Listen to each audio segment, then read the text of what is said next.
Alors, première partie de ce chapitre, aspect énergétique des phénomènes mécaniques.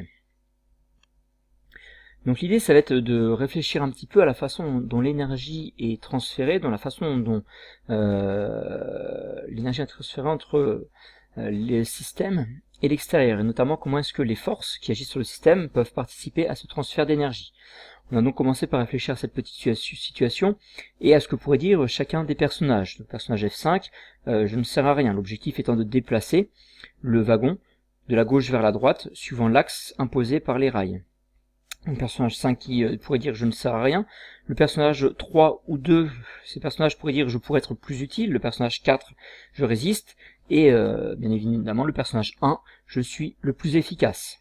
Ces 5 personnages exerçant chacun la même force, et on voit que en termes de transfert d'énergie au wagon, l'efficacité du transfert de ces forces n'est pas le même en fonction de la direction dans laquelle est exercée cette force. La direction dans laquelle est exercée cette force au regard de la direction souhaitée et du sens du déplacement du wagon.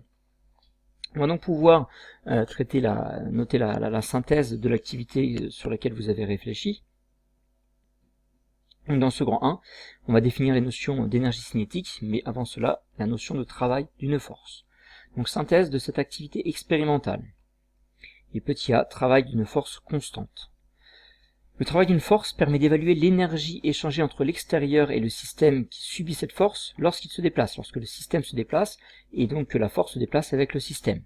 Donc cette notion de travail va permettre d'évaluer l'énergie transférée entre l'extérieur et le système au cours du déplacement du système. Donc tout d'abord, il est nécessaire de représenter la situation. La notion de travail est une notion relativement complexe. Le calcul et l'expression de travail de force n'est pas quelque chose de simple à ce niveau en enseignement de spécialité de première. Et donc il faut commencer par un schéma clair qui sera repris pour chacun des calculs de travaux de force. Donc on imagine un système qui part de la position A jusqu'à la position B. On définit le vecteur déplacement AB, et tout au cours de ce déplacement, une force agit sur le centre de gravité du système. Donc G ou la position M faudra s'adapter aux situations. Donc une force F constante agit au cours du déplacement. On verra en première spécialité que des forces constantes. Et donc on définit l'angle alpha entre le vecteur déplacement et le vecteur force.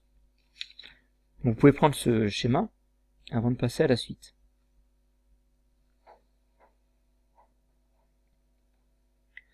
Donc le travail d'une force, notez WAB du vecteur F, W pour work, du déplacement du point A vers le point B du vecteur F, d'une force constante F, lors d'un déplacement de son point d'application d'un point A à un point B est défini par le produit scalaire de la force F par le vecteur déplacement AB.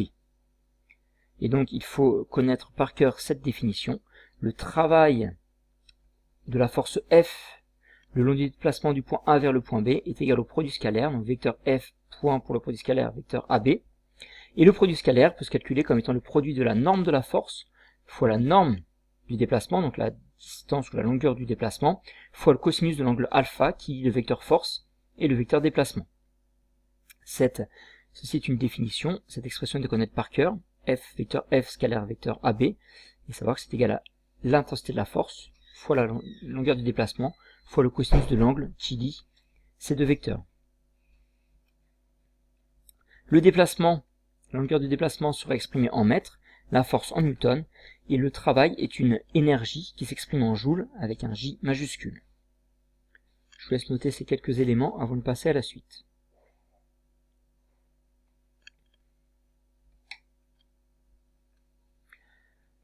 Alors, 3 situations possibles. Première situation, en fonction de la valeur de l'angle. Si l'angle alpha entre le vecteur force et le vecteur déplacement est inférieur à 90 degrés, d'après l'expression qui permet de calculer le travail d'une force, le cosinus de l'angle alpha compris entre 0 et 90 degrés, strictement inférieur à 90 degrés, le cosinus est positif, le déplacement est forcément positif, donc on a un travail qui est positif. On dit qu'on a un travail qui est moteur. Si l'angle alpha est supérieur à 90 degrés et inférieur ou égal à 180 degrés, on a cette fois un cosinus de alpha qui est négatif, et donc un travail qui est négatif, le travail est dit résistant. Et si l'angle alpha est égal à 90 degrés, on est dans cette situation, alors le cosinus de l'angle alpha est nul, et donc le travail est également nul. Donc si on reprend la situation initiale, travail moteur c'était lorsque l'angle était inférieur à 90 degrés, donc les personnages 2, 3 et 1. Lorsque l'angle alpha est supérieur à 90 degrés et inférieur à 90 degrés, on a un travail qui est résistant, on avait un personnage qui s'opposait au déplacement souhaité du wagon. Et notre dernier personnage qui exerçait une force orientée d'un angle de 90 degrés par rapport au sens voulu du déplacement, ce personnage ne transfère aucune énergie au wagon. Donc 3 situations en fonction de la valeur de l'angle, on va avoir des travaux positifs, négatifs ou nuls. Travail moteur dans le cas d'un travail positif, travail résistant dans le cas d'un travail négatif, la force s'oppose au déplacement, travail nul si l'angle est égal à 90 degrés. Enfin, pour ces notions de travail, vous devez être capable d'exprimer, de calculer 2 travaux différents. Tout d'abord le travail du poids d'un corps, première application, deuxième application, le travail d'une force de frottement constante au cours d'un déplacement rectiligne. Donc, première application, travail du poids d'un corps. Il faut d'abord commencer par représenter la situation. On a un système qui part d'un point A à un point B et qui va suivre un chemin quelconque. Pour repérer la situation, on va choisir 2 axes, un axe X, un axe Y, l'origine O du repère, et on va donc pouvoir repérer la coordonnée ZA du système, du point A, et la coordonnée ZB du système au niveau du point B. On peut donc définir le vecteur déplacement AB, donc qui est les points A et B, et repérer l'angle que fait ce vecteur AB par rapport à la verticale, donc l'angle alpha que l'on a ici. On verra pourquoi est-ce qu'il est utile de le repérer de cette manière-là. Au cours de ce déplacement, donc à une position M particulière, le système, donc qui part de l'altitude A et qui descend jusqu'à la position B, donc diminution de l'altitude, au cours de ce déplacement, le système est soumis à son poids, que l'on considère comme étant constant au cours du déplacement, et le poids, on l'a vu, est une force qui est verticale, orientée vers le bas. Et donc on peut repérer géométriquement que l'angle entre le vecteur poids et le vecteur déplacement AB est l'angle alpha que l'on a repéré ici. Les segments AH et le vecteur poids étant parallèles, on a ici, on retrouve ici l'angle alpha. Donc je vous laisse prendre le schéma de cette situation avant donc d'essayer de calculer, d'exprimer le travail du vecteur poids au cours d'un déplacement du point A vers un point B.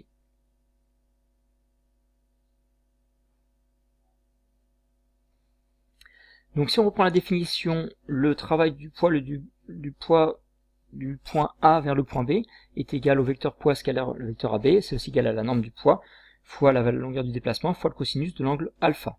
Or, si l'on prend le schéma et le triangle AHB, qui est rectangle au niveau du sommet H, on peut écrire que le cosinus de l'angle alpha, c'est égal au côté opposé sur l'hypoténuse.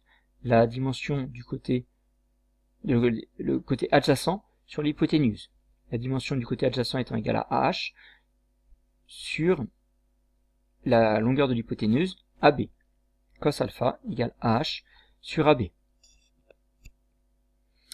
Or, le segment AH, on peut déterminer sa longueur grâce aux coordonnées du point A et du coordonnée du point H, qui était la même que la coordonnée du point B. Et donc la longueur de ce segment AH est égale à ZA moins ZH. On a donc pour le cosinus alpha, ZA moins ZB sur AB, que l'on va pouvoir reporter dans l'expression du travail, du poids. Cos alpha est égal à ZA moins ZB sur AB, donc ça fait AB fois ZA moins ZB sur AB. Les termes AB sur AB se simplifient.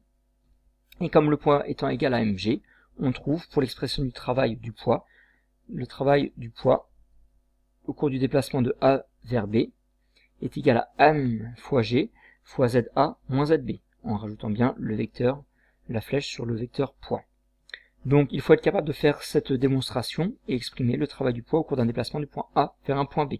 Si le système va de A vers B, d'un point A à une altitude supérieure à un point B, on a ZA moins ZB qui est positif, donc un travail qui est positif. Au cours d'une dénivellation d'un point A vers un point B, le travail du poids est moteur. Ça, on en a bien conscience, lorsqu'on descend des marches, notre poids nous aide. Si par contre le point B est plus haut que le point A, alors ZA moins ZB est négatif, on a donc un travail qui est négatif. Le travail du poids, cette fois, est résistant.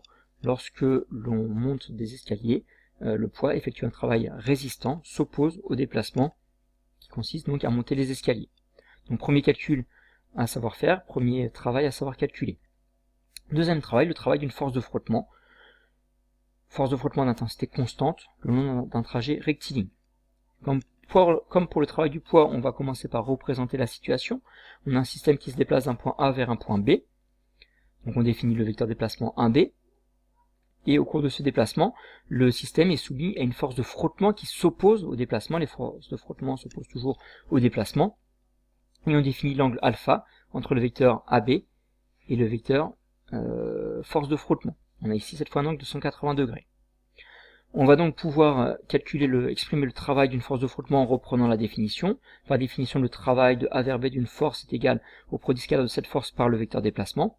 C'est égal à la norme de la force fois la valeur du déplacement fois le cosinus de l'angle alpha entre chacun des deux vecteurs, le vecteur force de frottement ici et le vecteur déplacement.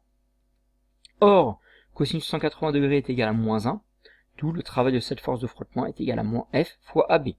L'intensité d'une force est positive, le déplacement est positif. On a donc le travail d'une force de frottement qui est négatif.